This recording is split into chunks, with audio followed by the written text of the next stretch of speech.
വലിയ ജനങ്ങളെ ലക്ഷക്കണക്കിന് ജനങ്ങൾ കൂടിയ സ്ഥലത്ത് അവരെ കൺട്രോൾ ചെയ്യാനായിട്ട് വന്നത് ഏകദേശം ഒരു 10-30 പോലീസുകാരാണ്.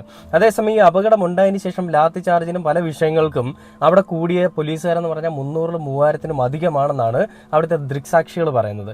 ഇത് ശരിക്കും പറഞ്ഞാൽ ഭരണകൂടത്തിനേറ്റ വലിയ വീഴ്ച തന്നെയല്ലേ? കാരണം സ്റ്റാലിൻ എന്ന് പറയുന്ന വ്യക്തി അവിടെ വരുന്ന ജനങ്ങൾക്ക് അധികം വാല്യൂ കൊടുത്തിട്ടില്ല.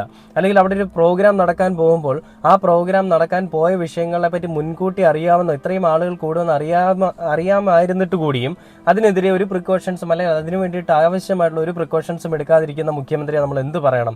കേരളത്തിലാണെങ്കിലും ഇതേപോലത്തെ അവസ്ഥകൾ പലപ്പോഴും ഉണ്ടാകും, നമ്മൾ കണ്ടിട്ടുണ്ട്. പക്ഷേ ഇതെല്ലാം പോലീസുകാരുടെയും അതേപോലെ തന്നെ മറ്റുള്ള സേനകളുടെയും എല്ലാം അകമ്പടിയോടുകൂടി അല്ല അവരുടെയൊക്കെ ശ്രമഫലമായിട്ട് കൺട്രോൾ ചെയ്യാൻ നമ്മൾ കണ്ടിട്ടുണ്ട്. പക്ഷേ ഇത് കൺട്രോൾ ചെയ്യാൻ പറ്റാതെ നിയന്ത്രണാതീതമായ ആളുകൾ വൻതോതിൽ അങ്ങോട്ടേക്ക് ഇരച്ചു കയറതാണ് ഈ ഒരു അപകടത്തിന് കാരണമായതാണെന്ന് പറയുന്നത്. തിക്കിലും തിരക്കിലും പെട്ട് എത്രയോ പേര് ശ്വാസം പോലും കിട്ടാതെ മരണപ്പെട്ടിട്ടുണ്ട്.